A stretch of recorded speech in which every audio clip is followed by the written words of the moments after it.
ನೋಡಿ ನೋಡಿ ನಿಮ್ಮೊಂದು ವಿಷಯ ಹೇಳಿದಿರ ನನಗೆ, ಯಾವ್ದೇ ಒಂದು ಜಗಳ ಆದ್ರೂ ಆ ಸಿಚುವೇಶನ್ಗೆ ಜಗಳ ಆಗೋದಲ್ಲ, ಹಳೇದು ವಿಷಯಗಳು ಇರ್ತವೆ. ನಾನು ಹೇಳ್ತೀನಿ ಏನ್ ವಿಷಯ ಅಂತ. ನಾನು ಇಲ್ಲಿ ವಾಪಸ್ ರಿಪೋರ್ಟ್ ಆಗಿ ಬರ್ಬೇಕಾದ್ರೆ ಚಿದಾಣ ಏನ್ ಅಂದಿದ್ದಾಗುತ್ತಾ ಚಿದಾಣ ಅವನು, ನಿಮ್ಗೆ ಇವೆಲ್ಲ ಬೇಕಾ ಸರ್? ಇದು ಮೆಸ್ಕೋ ಮಿತ್ರ ಹಾಕೊಂಡು ಬರ್ಬೇಕಾ ನೀವು?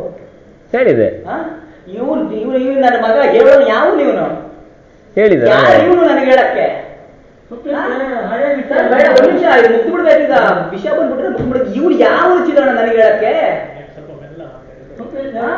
ನನಗೆ ಅವತ್ತಿಂದ ಮೈಯಲ್ಲಿ ಕೊತ ಕೊತ ಅಂತ ಕುದಿತಾ ಉಂಟು. ಅದಕ್ಕೆ ಆ ಟೆನ್ಷನ್ ಮಾಡಿದ್ರೆ ಅದಕ್ಕೆ ಮಾಡಿದ್ದೀವಿ.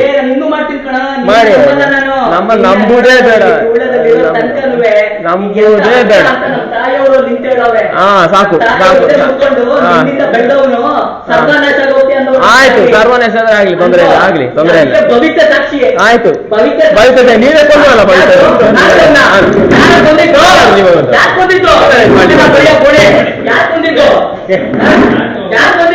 ನಿಮ್ಮಮ್ಮನ ಆಣೆ ಕೇಳು ಯಾಕೆ ಕೊಂದಿದ್ದು ಅಂತ.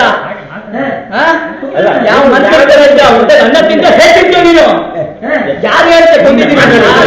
1 ಲಕ್ಷ ಫಿಟ್ಟಿಂಗ್ ಇಟ್ಕೊಂಡು ಅವ್ರ ಹತ್ರ 1 ಲಕ್ಷ ತಗೊಂಡಿದ್ದಾರೆ. ಯಾರು ಅಬ್ಜೆಕ್ಷನ್ ಅಲ್ಲ, ಈಗ ನಿಂತ ದೇವ್ರ ಕರಿತೀನಿ. ನನ್ನ ತಾಯಿ ವಿಷಯಕ್ಕೆ ಬಂದವರು ಯಾವನು ಉದ್ಧಾರ ಆಗಿಲ್ಲ ಜೀವನದಲ್ಲಿ. ನಿಮ್ಮಲ್ಲಿ ಯಾವ ಬಂದಿದೆ ಅಂತ ಹೇಳಿ ಮಗು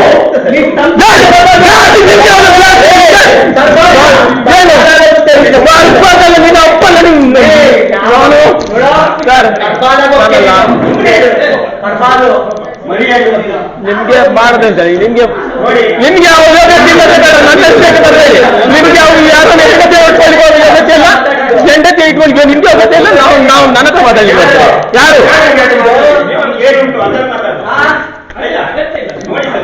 ಬೇಡ, ನಾನು ಮಾತಾಡಿ ಇದು ನಂಗೆ ನಮ್ದು, ನಾನು ಮಾತಾಡ್ತೇನೆ, ನೀವಲ್ಲ ಮಾತಾಡುದು. ಅತ್ತೆ, ಇದು ನನ್ನ ಬರ್ಡೇ ಗಿಫ್ಟ್. ಇದೆಲ್ಲ ಜೀವನದಲ್ಲಿ ನನಗೋಸ್ಕರ ತಗೊಂಡ್ಬಂದಿದ್ದಾರೆ. ನಿನ್ ಮೇಲೆ ತುಂಬಾ ಚೆನ್ನಾಗಿ ಕಾಣುತ್ತೆ. ಇದು ತುಂಬಾ ಚೆನ್ನಾಗಿದೆ ಅಲ್ವಾ? ತುಂಬಾ ಚೆನ್ನಾಗಿದೆ.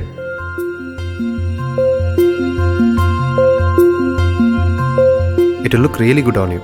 Amma? Huh? Mother is always son's first love.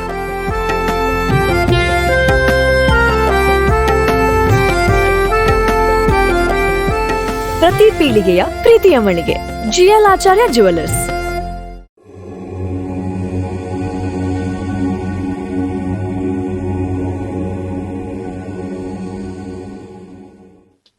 ನೀವು ವಿವೇಕಾನಂದರ ಜೀವನವನ್ನೇ ನೋಡಿದ್ರೆ, ನರೇಂದ್ರ ಆಗಿದ್ದಾಗ ಅವ್ರು ಹುಡುಕ್ತಾ ಇದ್ರು, ನನಗೆ ಗುರು ಬೇಕು, ನನಗೆ ಗುರು ಬೇಕು ಅಂತ, ನನಗೆ ದೇವರನ್ನು ತೋರಿಸುವಂತ ಗುರು ಬೇಕು ಅಂತ. ಎಲ್ರನ್ನು ಹೋಗಿ ಮೊದಲ ಪ್ರಶ್ನೆ ಕೇಳ್ತಾ ಇದ್ದದ್ದೇ, ನೀವು ದೇವರನ್ನು ನೋಡಿದ್ದೀರಾ?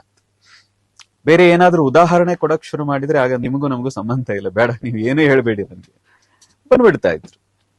ಆದ್ರೆ ರಾಮಕೃಷ್ಣರ ಮುಂದೆ ನಿಂತಾಗ ಒಂದೇ ಪ್ರಶ್ನೆ, ನೀವು ದೇವರನ್ನು ನೋಡಿದ್ದೀರಾ? ರಾಮಕೃಷ್ಣರು ಅಷ್ಟೇ ನೇರವಾಗಿ ಸ್ಪಷ್ಟವಾಗಿ ಹೇಳಿದ್ರು, ನಿನ್ನ ಹೇಗೆ ನೋಡ್ತಾ ಇದ್ದೀನೋ ಅಷ್ಟೇ ಸ್ಪಷ್ಟವಾಗಿ ದೇವರನ್ನು ನಾನು ನೋಡಿದ್ದೀನಿ. ನಾನ್ ನೋಡಿರೋದು ಮಾತ್ರ ಅಲ್ಲ, ನಿನಗೂ ತೋರಿಸಬಲ್ಲೆ. ಇನ್ ಪ್ರಶ್ನೆನೇ ಇಲ್ಲ ನರೇಂದ್ರನಲ್ಲಿ, ಎಲ್ಲ ಬಿದ್ದು ಹೋಯ್ತು. ಅವ್ರಿಗೆ ಶರಣಾದ್ರು, ಗುರು ಅಂತ ಒಪ್ಕೊಂಡ್ರು.